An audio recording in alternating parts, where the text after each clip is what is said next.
शुक्रिया तमाम साथियों। कल भी आप में से कुछ लोगों से मुलाकात हुई थी, अति संक्षिप्त लेकिन आज पूरी विस्तार से बातचीत हुई। कुछ बातें मैं आपके समक्ष रखूंगा और उसके पश्चात आप जो भी चाहें सवाल संवाददाता सम्मेलन के मुख्य बिंदु से लेकर के अन्य विषयों पर भी आप पूछ सकते हैं। यथाशक्ति मैं कोशिश करूंगा। तो पुनः एक बार आप सबको नए साल की बधाई। नया साल सचमुच नया सा हो, जहां आपकी आज़ादी भी महफूज हो, जहां आप तरक्की भी करें, लेकिन सब कुछ लोकतांत्रिक दायरे में हो। आज आपके समक्ष आने के पीछे एक खास वजह है। राष्ट्रीय जनता दल अपने जन्म काल से भारतीय जनता पार्टी के संकीर्ण विचारों, उनके ध्रुवीकरण की राजनीति, उनका मनोवाद के साथ नैसर्गिक संबंध, उसके खिलाफ लड़ता रहा।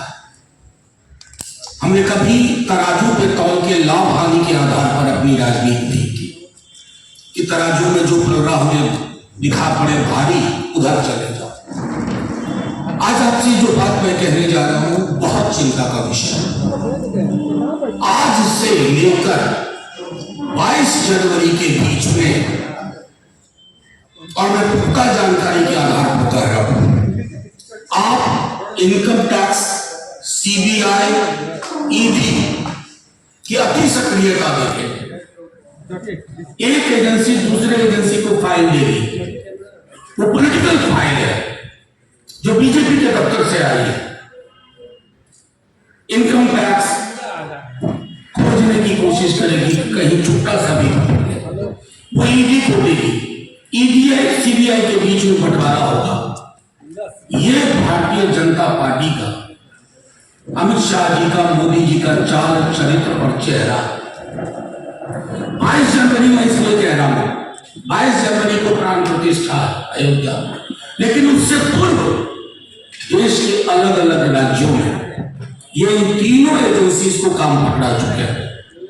ये पॉलिटिकली नहीं लड़ना चाहते, ये पॉलिटिकली नहीं लड़ सकते, ये पॉलिटिकली लड़ने में नाकामयाब रहे, असफल रहे। बिहार 2015 एक बहुत बड़ा उदाहरण है।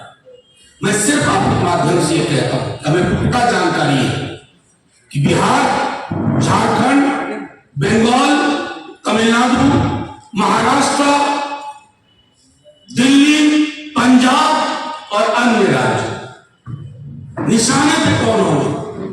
तेजस्वी यादव। निशाने पे कौन होंगे?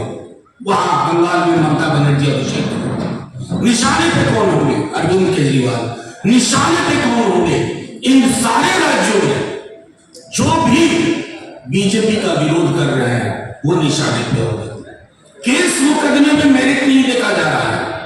4 महीने उलझाने की साजिश है, जनवरी से लेकर के अपनी आखिरी हफ्ते तक 4 महीने। उसके बाद आपको कोई खबर नहीं मिलेगी कि फलाने मुकदमे का क्या हुआ, लेकिन ये 4 महीने आपको भी उलझा के रखा जाएगा। आपको एजेंडा आएगा, कोई जोशी साहब है वहां पीएमओ में बैठे हुए, वो एजेंडा देंगे, आज रेड पड़ने वाली है, 48 घंटे यही खबर चलाओ।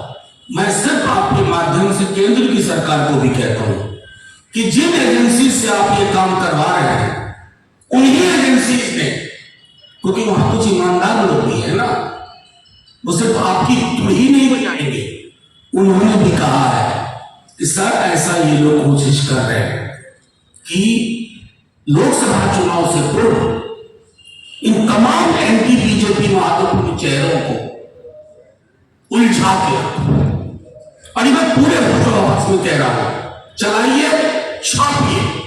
ईडी, आईटी, सीबीआई के अधिकारियों ने, उच्चतम से लेकर निम्नतम कर्मचारियों ने कहा कि सर ये लोग आप लोगों को उलझा के रखेंगे तमाम राज्यों में। तो मैं आपके माध्यम से सिर्फ उसी सत्ता और प्रतिष्ठान को ये कहना चाहता हूं कि डर और खौफ की राजनीति में हार अपनी ही होगी, मर्यादा पुरुषोत्तम की प्राण प्रतिष्ठा कर रहे हो? कभी पढ़ा भी है कि राम का चरित्र क्या था? बिना तो शर्म आएगी आप खुद प्राण प्रतिष्ठा समारोह में नहीं जाओ। संकल्पना क्या है? राम राज्य में ये नहीं हुआ करता। बात करते हुए राम राज्य की, और दूसरी तरफ कभी हेमंत सोरेन को उठा लो, तेजस्वी यादव को उठा लो, केजरीवाल साहब को उठा लो, भगवंत मान को उठा लो, अभिषेक बनर्जी को उठा लो, तमाम दलों के जो लोग बोले उनको उठा लो। क्यों? 4 महीने निकल जाने, चुनाव हो जाने दो। तो अगर इस प्रकार से आपने सोचा है तो आपके माध्यम से मैंने जानबूझ के आज ये प्रेस कॉन्फ्रेंस रखी है कि जो कोई भी अधिकारी पर्चा लेकर के कल से ही घूमने वाले हैं, सावधान हो जाए। इस तरह की राजनीति का उपकरण आप बन रहे हैं, इंस्ट्रूमेंट बन रहे हैं, बीजेपी के हाथ में, बीजेपी के दफ्तर से गाइडेड हो रहे हैं। आप फिर जानते नहीं इन दलों के चरित्र। खासतौर पर मैं अपने दल की बात करूं, हमारी जिंदगी का, इस दल की जिंदगी का एक बड़ा हिस्सा बीजेपी को उसकी हैसियत बताने में गई, और हम हैसियत बताने की राजनीति करते रहेंगे, क्योंकि हमारे एक हाथ में बाबा साहब का संविधान है और दूसरे हाथ में लोग